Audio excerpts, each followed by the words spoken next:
I'm David Bodorf, Executive Director of the Association of Indiana Counties. Thank you for watching this video, and we have a very special guest with us today, Lieutenant Governor Suzanne Crouch. And of course, Governor Crouch was a former county auditor and a county commissioner in Vanderburgh County, as well as state representative, and she's been a great friend to county government and local government, and we're very appreciative of all that she's done the last year, especially reaching out to us during the pandemic. And the communication we've had with her office has been very beneficial to local units of government. She's reached out to the county auditors and county commissioners. We had several phone calls with those organizations during the pandemic. And if there's one thing from the pandemic that maybe is a silver lining, has been the communication we've received from the federal level down to the county level. And Lieutenant Governor's office operates a lot of the federal money that comes through to counties. So please welcome Lieutenant Governor Suzanne Crouch. Thank you, David, and it's great to be with you. You know, it's interesting, you talked about how during COVID, one of the things that we all learned to do better was to kind of communicate. And that communication was so critical for us to be able to deliver needed services to Hoosiers during that pandemic. But it's also something that I think is going to continue beyond the pandemic. I think we've all learned that, you know, we can accomplish so much more when we work together. And coming from local government myself, I so appreciate what our local elected officials do because, you know, quite honestly, they're the ones that are closest to the people and they have their pulse on the community and, you know, their finger on the pulse of the community.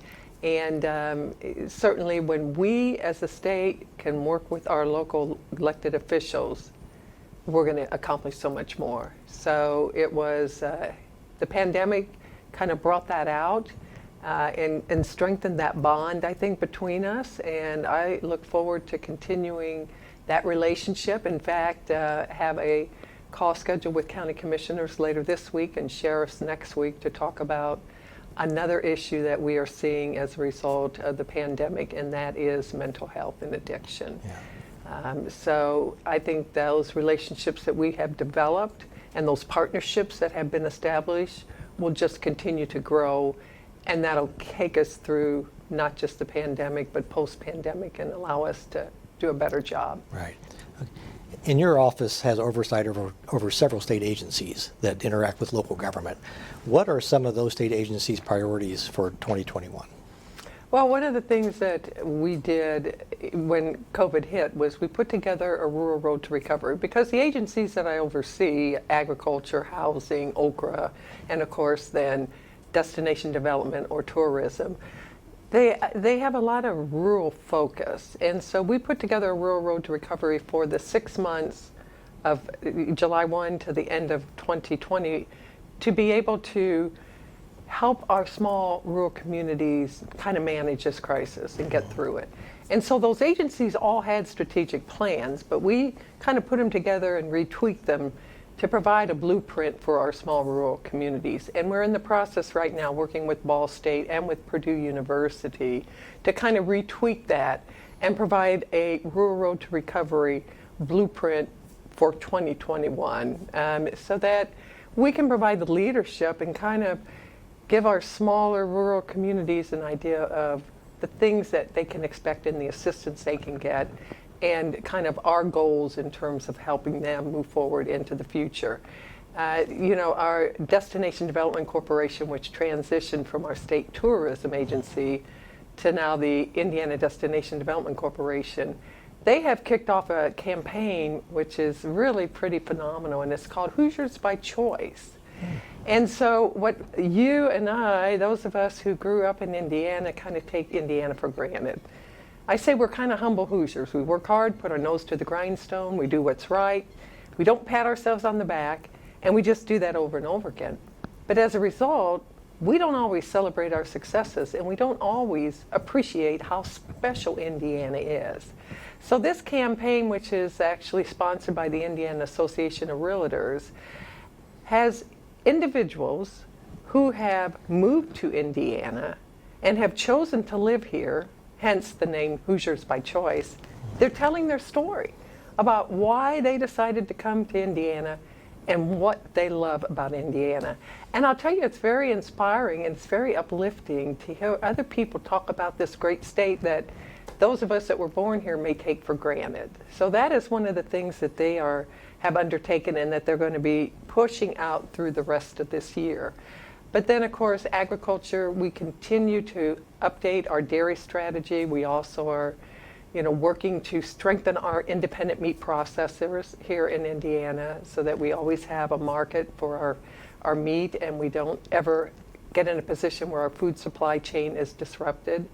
And then, of course, housing, they are undertaking their housing inventory study. Mm-hmm. So we're going to be looking at housing on all levels by county basis, statewide, so that we can see where the gaps are and then what we need to do to fill those gaps, whether it's workforce housing, whether it's more affordable housing, whether it's, single family housing, whatever it is. And it'll be an online interactive tool that developers and builders and local and state governments can use to really kind of feel out and figure out where we can best focus to get housing, because we're doing a great job at economic development. In 2020, in spite of COVID, we created 31,000 new job commitments, a 5-year high. But we got to have housing for those. Yeah. We can't be bringing businesses here to Indiana and allowing existing businesses to expand if we don't have that housing. So those are just some of the things that we're working on here in 2021 that we think will provide value and help Indiana continue to move forward. Those are some great initiatives, and anything we can do to help you with announcing those, or if county officials need to help on those, as always, you can reach out to us. So absolutely. Sounds great. One of our big initiatives this year is increasing internet access in the rural areas. The pandemic really forced that issue to the forefront, as you know. And again, there has been some state money, federal money, that's been made available to rural counties for internet access. We want reliable and affordable internet access. And I know as you preside over the Senate and you watch what's happening at the State House, it seems to be a big priority this year. What are some of the things that you think the General Assembly will end up enacting when it comes to broadband? Well, we support and certainly hope that they will increase the speed and get it in line with the federal standards of 25.3. I mean, that is one thing that we are working very hard on. And to your point, there were some 18 bills that were filed in the House and the Senate regarding broadband, because what used to be considered a luxury as a result of COVID is now considered an essential. Because as you mentioned, our students are e-learning, workers are teleworking, and telehealth is now being delivered, particularly in our rural areas, via the internet. And so being able to expand that to where every Hoosier has access is going to be absolutely critical to Indiana and our future. Back in 2018, Purdue University did a study saying there were almost a 500,000 Hoosiers that were in internet darkness, but if we could connect them all, it would result in an additional $1 billion to our state's economy. So Governor Holcomb and I have dedicated $100 million. We've already awarded $79 million of that. And when that is fully implemented, we will be connecting 22,000 families and businesses here in Indiana. Our federal partners know it's important. In December 2020, they announced $169 million in grants to connect some 153,000 Hoosiers over the next 6 years. And the budget, as it was passed out of the House, has $250 million allocated for broadband expansion, for state money for the future.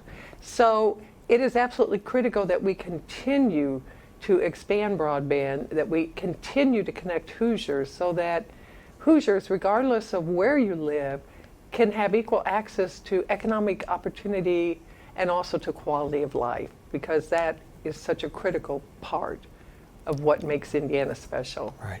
And again, so much of the agencies that you have oversight of, really their goal is rural community sustainability. And of course, internet access is part of that, but your agencies also hand out grants for the Main Street program and things like that. Are there upcoming announcements for that, new programs coming forward?